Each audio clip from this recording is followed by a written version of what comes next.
You've built the business, you've made all the money, you provided the home. Let me ask you one question. Would your wife trade it all in just to be connected to you? There's a lie out there, and that is, if I make enough money, that's good enough. But if we're providing a home, the roof over our kid's head, and we're providing means that are well, but yet we can't figure out for the life of us, I'm doing everything that I'm supposed to be doing. Like, I'm providing everything that I should provide. Why is she not loving me? Why am I not getting that respect? And this is what I've seen over and over again. It's high-performing businessmen, but then they come home to a house full of strangers. And here's the thing, if this is hitting a nerve, it's supposed to. Because if you are a wealthy man and you cannot figure out why your wife won't give you the time of day, we need to fix this before it's too late. And in this episode, that's what it's all about. So I want to start out with a story with this episode, which is I used to be in medical device sales, and it was a very lucrative career. I mean, I'll never forget getting my first job and the offer that was there. It was awesome. Like, to be able to make a good amount of money, a good living for my family, for my wife, for my boys, everything. And I took a lot of pride in that. And I took a lot of validation in that I was making very good money, and we had a decent house, and we didn't have a car payment. We didn't have credit card debt, and we had all these things. And I was traveling a ton, working with my sales reps and working with my team and working with my customers. Like, I was doing a lot. I couldn't figure out for the life of me why my marriage wasn't great. And when I say my marriage wasn't great, we had very surface level conversations, especially about the kids. Every conversation was about parenting. Every conversation was about whatever activity we had going on that weekend. Every conversation was about what bill we had to pay next or what sport we were going to put our kid in next. Very rarely did we ever have conversations about each other. Our sex life really started to dwindle. We became really, really distant, and I just could not figure out for the life of me, because I'm sitting there thinking, like, man, I know I travel a lot, because I was traveling a lot. I was like, man, I know I'm not home a lot. Like, I pull a lot of long hours, but man, like, my family gets to live in this really nice house. My kids, have all their needs met. Like, my wife gets to stay at home. Like, I should be like really appreciated here. I should be really respected here. In fact, I should probably be getting sex like anytime I want. Like, now granted, that was like the 30-something-year-old self of mine. I've definitely have gotten more experienced over the years and that mode of thinking. And I understand, looking back on that, thinking that the same success that drove my success in the workplace was not going to be the same success that was going to drive my success underneath my own roof. My kids need very different things from me. In fact, if you ask my kids, they had no clue how much money did I make, nor did they even really care. And here's the other interesting thing too. Like, my wife is not a materialistic person whatsoever. Like, she doesn't buy anything that's not on sale. We've never we bought a new car one time our entire life, and that was back in 2002. We bought a 2002 Saturn Vue, if you even remember those. Brand new, $25,000 car. I was like, man, I have like made it. But my wife got to stay at home. She got to quit her job after, we had our second kid. And I'm sitting there thinking, like, man, like, she's got the life. She doesn't have to worry about a whole lot. She can be the stay-at-home mom. Like, I can get some action anytime I want. Like, I can, like, it's just awesome. Like, I'm like the hero. Now, granted, that was back in the early 2000s. And it wasn't until I started Dad Edge 10 years ago, like, all these pieces really kind of started to come together of like, well, wait a second, this actually isn't the case. Like, if you really actually look at what women value, yes, are there some gold diggers out there? Yes, there are some gold diggers out there. We all know that. But if you really understand what a woman really wants, is they want their basic needs met, and then just a little more. And what does that really mean? A little more, if you look at studies and you look at surveys that women have filled out and just spending habits and those types of things, women want their basic needs met. So food, shelter, water, all those good things. And then just a little bit more, just a little bit of comfort. You don't have to have millions of dollars in the bank, but your wife doesn't want to be calling you when little Johnny or little Susie needs a new pair of shoes because they've grown out of it. And she doesn't want to be stressing about, like, do we have enough money for me to go drop, $50 to $100 on a new pair of shoes that our kids need?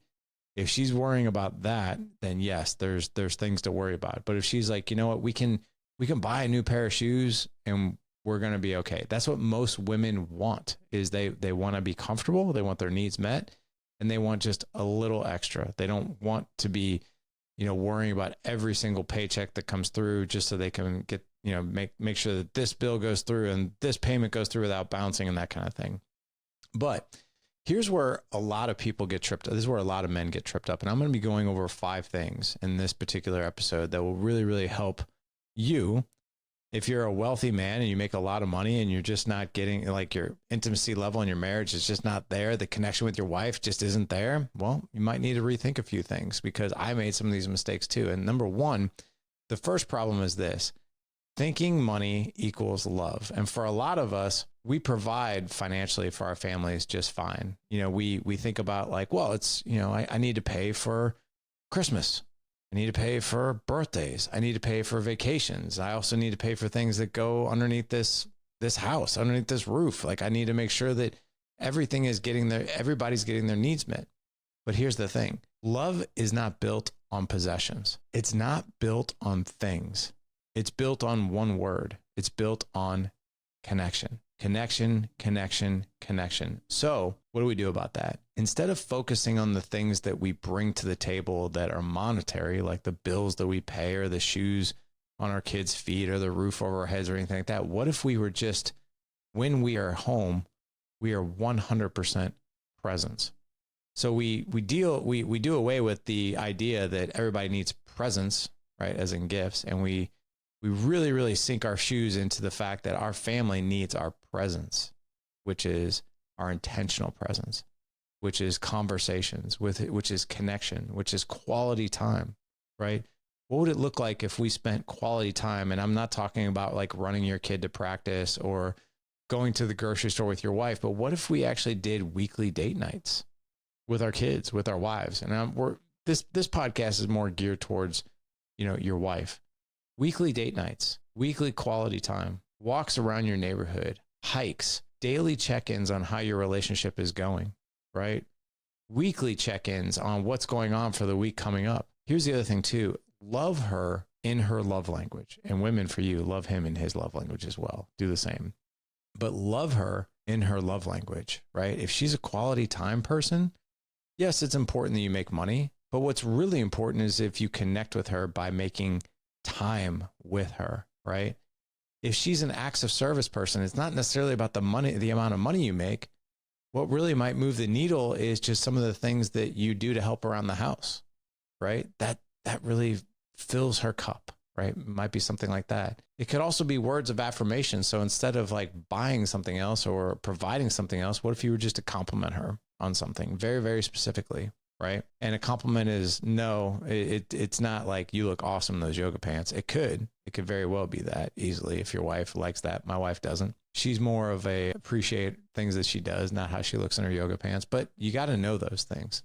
So that's number one, is thinking money equals love, because it doesn't. The other thing too is treating your marriage like a business deal. Now this one sounds pretty low, right? Pretty below the belt, but it is what it is. A lot of high achievers, what we'll do is we're very sort of business, we're logic, we're efficiency, we're transactional. Marriage isn't like that. We can't necessarily delegate like our emotional connection or anything like that.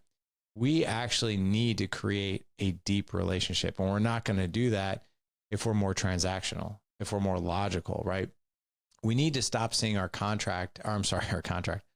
marriages as a contract. It's more of a covenant. And what I mean by that is, well, I make all the money, so I get some action. And here, I'm not trying to insult anybody here. I don't even think I fully felt that way, but I did it early on in my marriage. I was like, man, I work, she stays at home.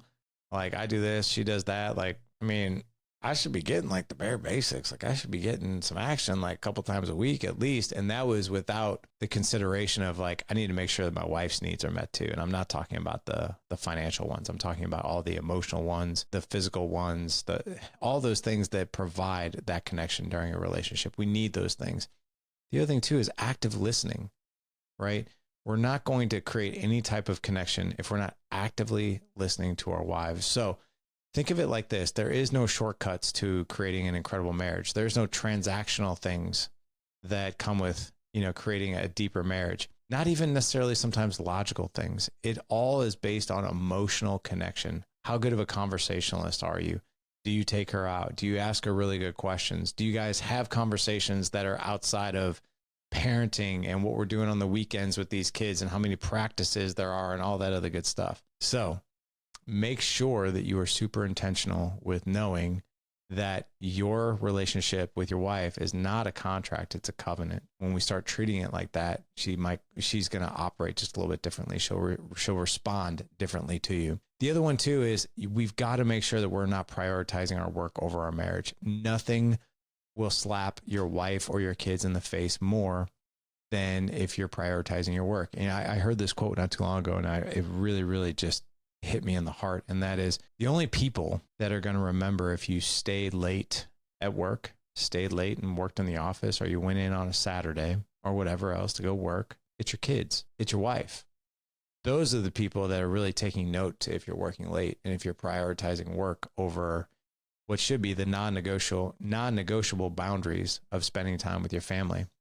So the next time you're tempted to stay late, work on a Saturday or Sunday, just know that Bill Lumberg, your boss, if you were to quit on Monday, he'd probably have a replacement for you by Wednesday, right? Or at least by the following Monday. You'd be replaced in a week and he wouldn't even blink an eye. Now, if something happened to you and your family, it would take your family probably a decade to recover.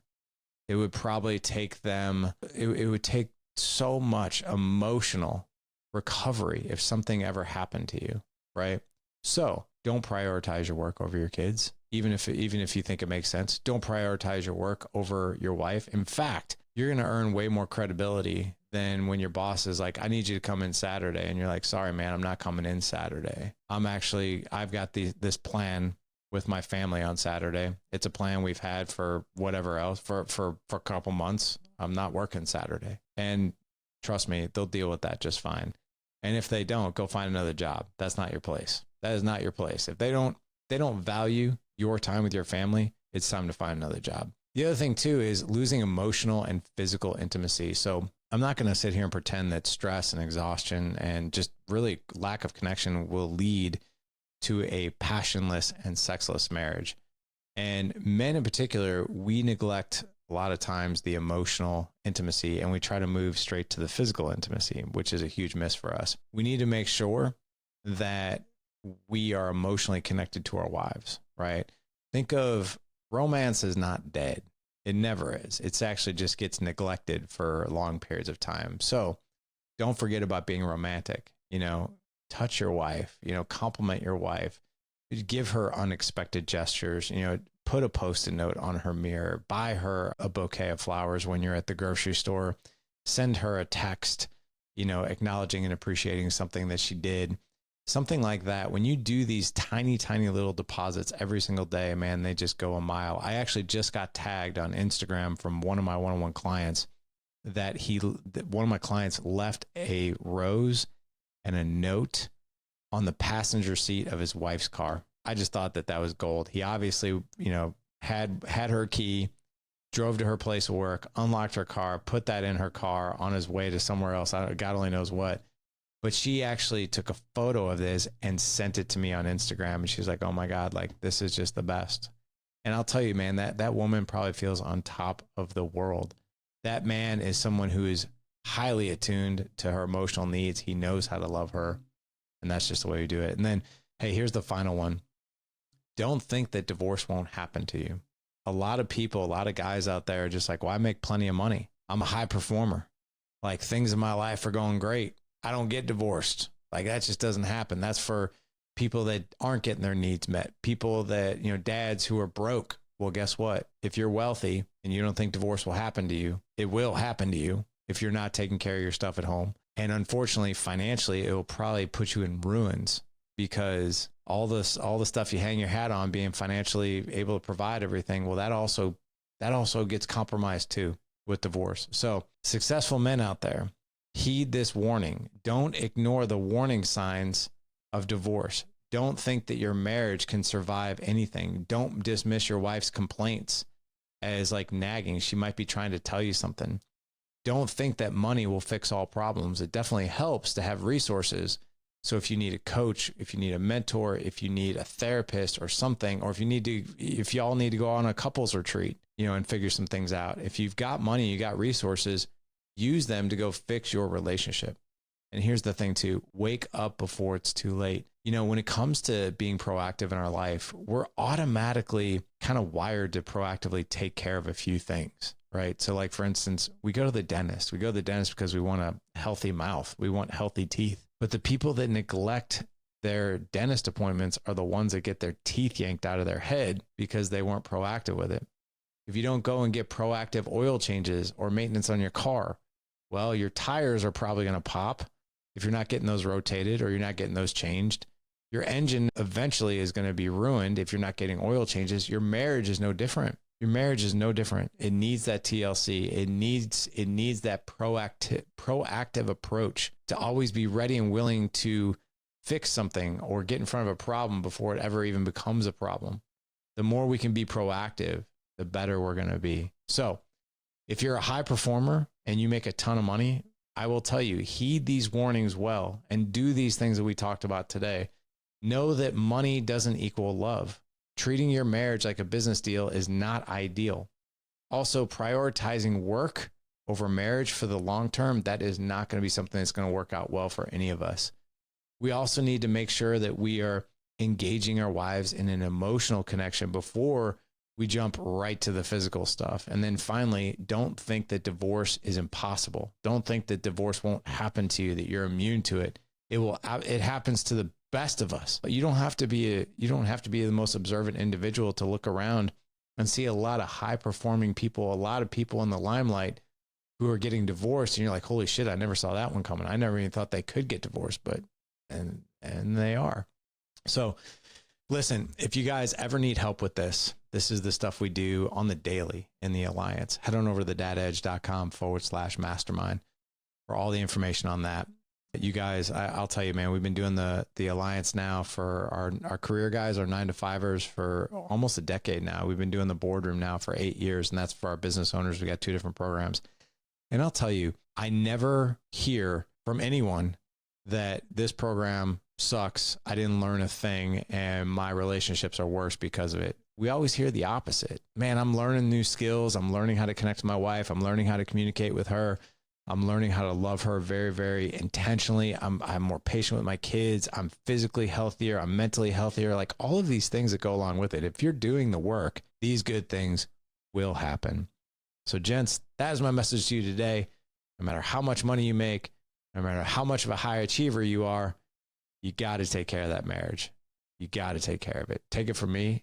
I was a high achiever. I still am a high achiever, and I almost lost mine. My wife almost divorced me about 10 years ago. I am so glad I made the changes that I did because my wife is a badass. She's awesome. Freaking love her. I could not even imagine what life would be like without her. So I'm glad I at least woke up. So, all right, gents, no more talk from me. Enjoy your weekend. Have a great weekend. See you on Monday.